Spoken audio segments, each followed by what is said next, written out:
అండి. Hello, welcome to my channel. ఈరోజు నేను చేస్తున్నాను సోయాబీన్ పనీర్ కర్రీ. చాలా సింపుల్గా చాలా రుచిగా చేస్తున్నాను. 2 మీడియం సైజ్ ఆనియన్స్ సన్నగా కట్ చేసి పెట్టుకోండి. ఒక గిన్నెలో వాటర్ మంచిగా వేడికి చేసుకోవాలి.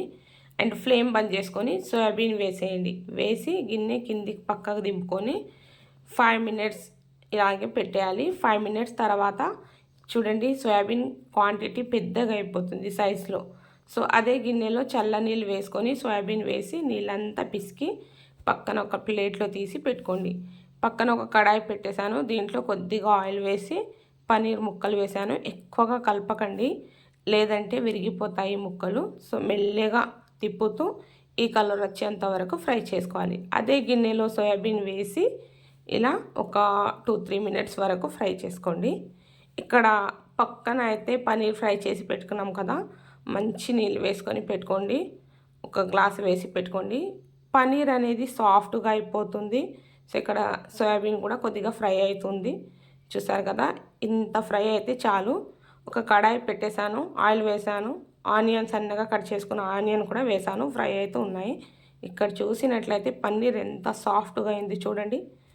సో ఇలా ఆనియన్ గోల్డెన్ బ్రౌన్ కలర్ వచ్చేంత వరకు ఫ్రై చేసుకోవాలి.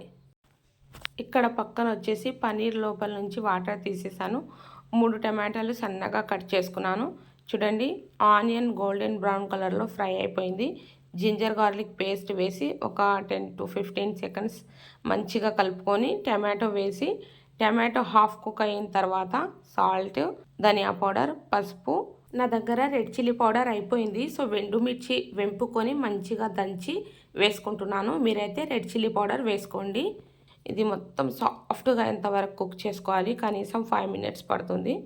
సో చూడండి, సాఫ్ట్గా అయిపోయింది. ఇప్పుడైతే ఫ్లేమ్ బంద్ చేసుకొని ఒక 2-3 మినిట్స్ తర్వాత దీంట్లో పెరుగు వేసుకున్నాను. చూడండి, ఫ్లేమ్ బంద్ చేశాను.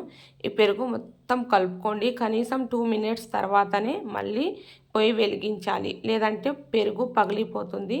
సో కర్రీ అనేది లుక్స్ మంచి కనిపించదు.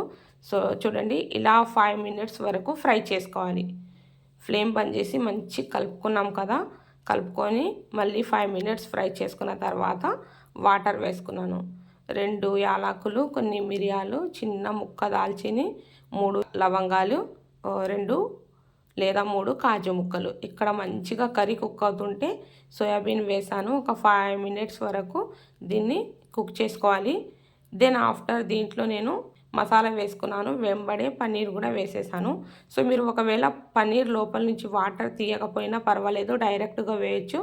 ఒక 3-4 మినిట్స్ ఇలాగే కుక్ చేసుకోవాలి. దీంట్లో సన్నగా కట్ చేసుకున్న కొత్తిమీర కూడా వేసుకుంటాను. అంతేనండి, ఎంతో టేస్టీగా ఎమ్మిగా ఉండే సోయాబీన్ పన్నీర్ కర్రీ రెడీ అయిపోయింది.